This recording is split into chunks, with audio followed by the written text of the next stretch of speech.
Hi, I'm Scott Combs. Welcome to Martial Arts Explorer. In this series, we explore practical self-defense techniques revealed in classical forms of all styles. This time we're looking at the second of the Iron Horse forms. The technique involves a wrist lock. Now we think of locks in general as momentary locks, because after just a few seconds the attacker gets used to the level of pain they're in and can begin their assault anew. We use locks to neutralize the initial attack and then proceed from there. Let's go down to the dojo floor and see what Michael has in mind. Thanks, Scott. Hello, everyone. Today we're going to keep looking at our different forms and how we can use them to train ourselves for self-defense. A lot of times we look at these forms, they don't make a lot of sense, and that's what we're trying to break apart and learn. We're going to move on to one of our forms called Nihonchi Nidan. All right, it's the second of the Nidan forms that we work on, or the Nihonchi form, sorry. And what you want to do is be able to take a part of your form that looks similar and see if you can apply the same basic ideas. Remember to be free and open with your ideas and try anything that even seems close. It's to give you a reminder of what you could possibly do in a situation, not an exact interpretation that you need to follow. We're going to look at a section where we're going to start with a cross step. My hands are going to come up in front. I'm going to step out, a hammer fist position, and maybe even supported or underneath punch, depending on how you want to look at it. Some people throw them in tighter, where it's more of a supported punch. Some people throw them farther out to the side, and that's fine. Two different little variations. The important part is maybe even going to be the cross step. We've looked at the cross step before earlier on, and we looked at it as being a kick coming out this way, even just a straight in kick, or a cross kick, cross stomp kick, something moving in this direction. This time we're going to look at this cross step as actually a turn. I'm going to cut it to a 45, I'm going to twist my body, giving me a preferred angle on my attacker. John's going to come in and join me, and we'll look at how this all flows together here a little bit. So once again, crossing over, hands up, stepping out, hammer fist, punch, or supported technique is what you're looking for. We're going to start off real slow. John's going to reach in like he's going to come in and he's going to grab my lapel, grab me from the front this way. All right? As he reaches in to grab, I'm going to stick my hands up. It's a natural reaction. A lot of times you want to work off of that thought, all right? We're working on this first touch scenario. I'm not waiting until he hits me or grabs me. I'm going to react right away. If someone's going to reach out and grab, I start to block, I start to react. My hands come up to protect myself, very important. So he gets into here and he ends up grabbing my hands instead of onto my lapel or a t-shirt or a jacket, something in that situation. From here, I'm going to go into this cross arm move. The cross arm move is going to turn into what we refer to as an S wrist lock. Capture the hand, make sure to hold on to the pinky and hold it nice and tight. I like to close over all the fingers, and I come from the front. Some people reach around the top.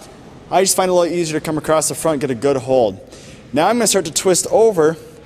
When his pinky points up, the side of his hand, I start to apply pressure down with my elbow, and I put pressure across the wrist here. That's how I apply the lock. The next thing I'm going to do is take that cross step. I want to move off to his 45, and I'm going to turn back in this way. Very important technique, very important idea. Always move to the 45 when you can. What it does, it allows me to stay on my center line facing him, and it moves his center line away, so if he was to turn and punch, he has to reach across his body to hit me. This is a really great position to be in. Now when I'm standing, I tend to put my shin against my calf. This makes a nice stable base. If I stand with my feet too far apart, I can get wobbly. If my feet get too tight, I might also get wobbly, but it's something you have to play with to find what you like. Not everybody's going to do this technique the same. So once again, he's reaching in, he intercepts the hands instead. I lock down the fingers, I cross step in. Hammer fist is obvious now. All I do is pull loose. Hammer fist, start to move him back. I finish stepping out, come in nice and deep, start to unseat his weight, finish pulling the head around and through, and tip him back and over. I'm going to try it a little bit faster now to see how this starts to flow together. He's going to reach in and grab, lock down, get my base, start to move in tight, hammer fist, step all the way in, pull through and down. All right, once again, you're just looking for these couple basic ideas. The most important one I want you to get the idea of is this cross step. A lot of people are going to ask, well, why not just slide out? The cross step actually allows you to move faster to the 45. If I'm in this position here, instead of shuffling around or taking one step and dragging back, that's two moves when I can twist and turn in one move. So a lot of times I can get to this 45-degree angle faster, which is very nice. So we want to concentrate on that. Then make sure your lock works. This is where your partner becomes very important. If I'm doing this and nothing's happening, it's very important that he lets me know. I need to find the right spot where I can start to see the body react. The S wrist lock is in here. We call it S wrist lock because it makes the S shape as it comes around. It's our particular name for it, a lot of different names. when it bends in, I'm putting pressure right across here. All right, it stretches out the nerve on top. When the hand is locked, the more bends I get, the easier this is going to work. If I over-rotate or under-rotate, I lose some of that pressure. All right, one last time. He's going to reach in and go. Back and over this way. And you can always follow if you have to. Preferably, it gives you the opportunity to run. Thanks, Sean. We're going to grab the class now, let everybody give it a try, and see how things work for everybody. All right, we're going to start in to look at this part of Nahonchi Nidan. What you want to do is, remember, it's the first part of the form. You're moving in a cross step with the hands up, stepping out, supported strike position. All right. If Adam's going to work with me real quick, he comes in to grab my lapels this way. I intercept and bring my hands up, and this is what happens. I protected myself, I'm cringing, I'm ducking, whatever, I'm in here. I'll lock these fingers down, roll, start to apply pressure. As I do that, we're going to cross step and move in. All I'm going to do is pop my hands straight out. Pop in, strike the face, roll the head, stretch them out, lock in with my body and bring them back and over and start the takedown. All right, go ahead and practice.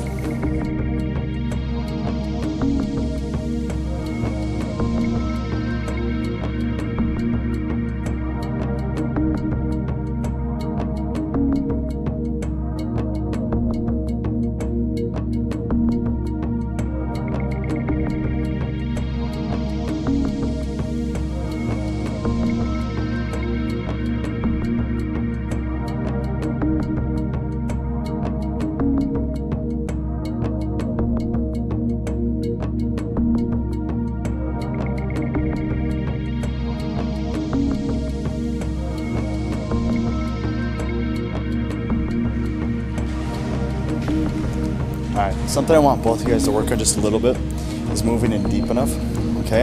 Everything is the initial step. Once we get the grab on. Now remember, even if it's just one-handed, if I just right here, this technique works from here too, so we can also just start right here. It doesn't matter.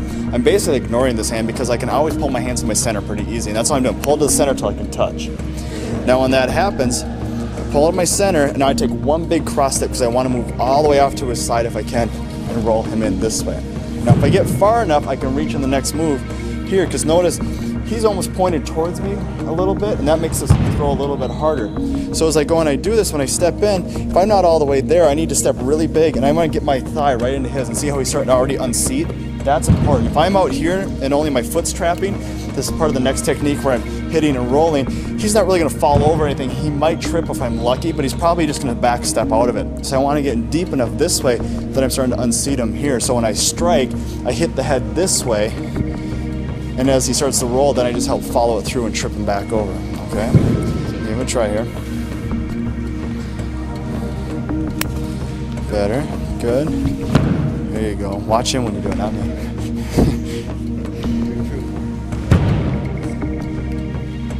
One big step. Now get all the way in deep right here.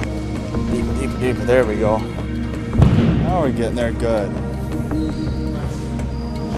And make sure when you apply the lock, hands come in front to start grabbing the fingers.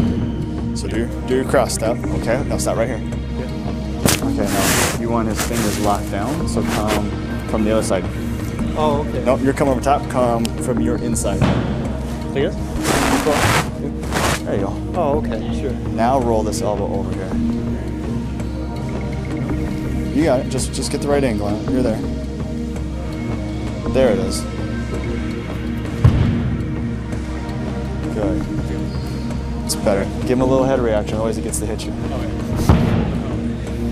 There's our first look at Nahonchi Nidan. Remember, if you're comparing it to a different form, think about any forms with a cross step. That's what you're trying to tie it into. This cross step, possibly a hands in position coming together, maybe even a double punch of sorts, and then we're just stepping out to either supporter technique or a hammer fist technique. Keep in mind, see what else you can find. Practice safe and have fun. Back to Scott. Remember, if you want to try this at home, 2 quick taps from your partner means you must release the pressure immediately. You want to make the technique work, but you don't want to injure your friend. And we're not responsible for any injuries that may occur. We love getting your email. Send it to explorer@fullcirclemartialarts.org. For Martial Arts Explorer and Michael Kleinepeer, I'm Scott Combs.